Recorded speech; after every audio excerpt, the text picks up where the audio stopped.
Welcome to Dweller of the Dark.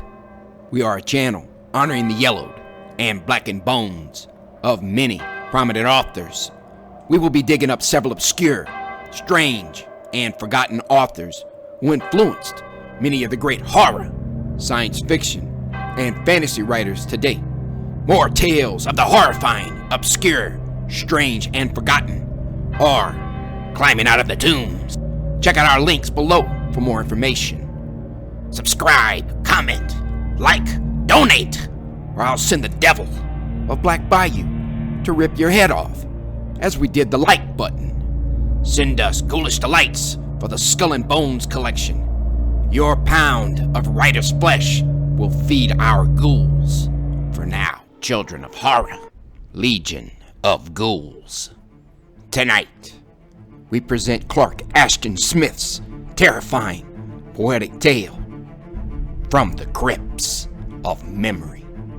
First published in 1917 for Bohemia, this horror unleashes nightmarish darkness at undreamed of levels.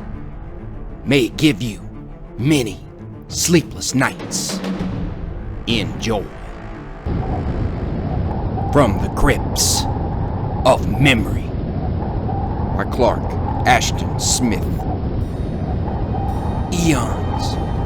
Eons ago, in an epic whose marvelous worlds have crumbled and whose mighty suns are less than shadow, I dwelt in a star whose course, decadent from the high, irremovable heavens of the past, was even then verging upon the abyss in which, said astronomers, its immemorial cycle should find a dark and disastrous close.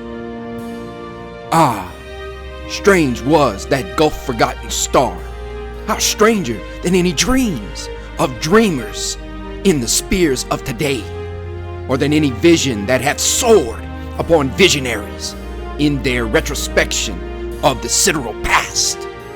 There, through cycles of history, whose piled and bronze-writ records were hopeless of tabulation, the dead had come to outnumber infinitely the living, and built of a stone that was indestructible save in the furnace of suns.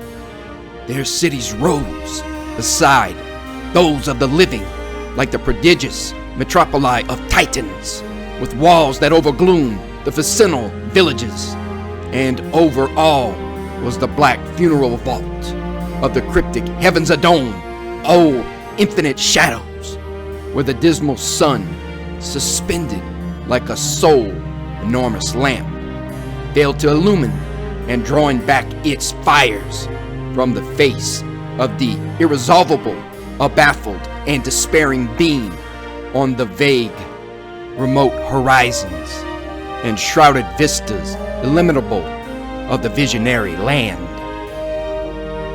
We were a somber, secret, many-sorrowed people, we who dwelt beneath that sky of eternal twilight, pierced by the towering tombs and obelisk of the past. In our blood was the chill of the ancient night of time, and our pulses flagged with the creeping prescience of the linter of Lethe.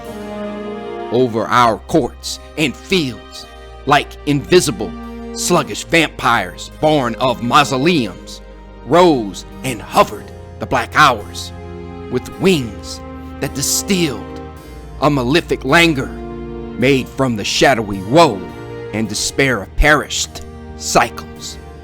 The very skies were fraught with oppression, and we breathed beneath them as in a sepulchre, forever sealed with all its stagnancies of corruption and slow decay, and darkness impenetrable save to the fretting worm. Vaguely we lived and loved, as in dreams, the dim and mystic dreams that hover upon the verge of fathomless sleep. We felt for our women with their pale and spectral beauty the same desire that the dead may feel for the phantom lilies of Hadean meads.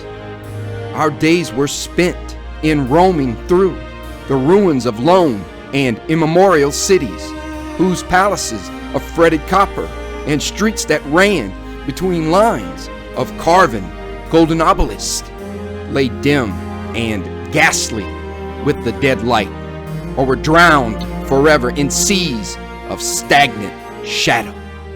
Cities whose vast and iron-builded fanes preserved their gloom of primordial mystery and awe, from which the simulacra of century forgotten gods looked forth with unalterable eyes to the hopeless heavens and saw the ulterior night, the ultimate oblivion. Languidly we kept our gardens, whose gray lilies concealed a necromantic perfume that had power to evoke for us the dead and spectral dreams of the past. Or, wandering through ashen fields of perennial autumn, we sought the rare and mystic immortals with somber leaves and pallid petals that bloom beneath willows of wane and veil-like foliage, or swept with the sweet and the pith-laden dew by the flowing silence of acherontic waters. And one by one we died and were lost in the dust of accumulated time. We knew the years as a passing of shadows, and death itself as the yielding of twilight unto night.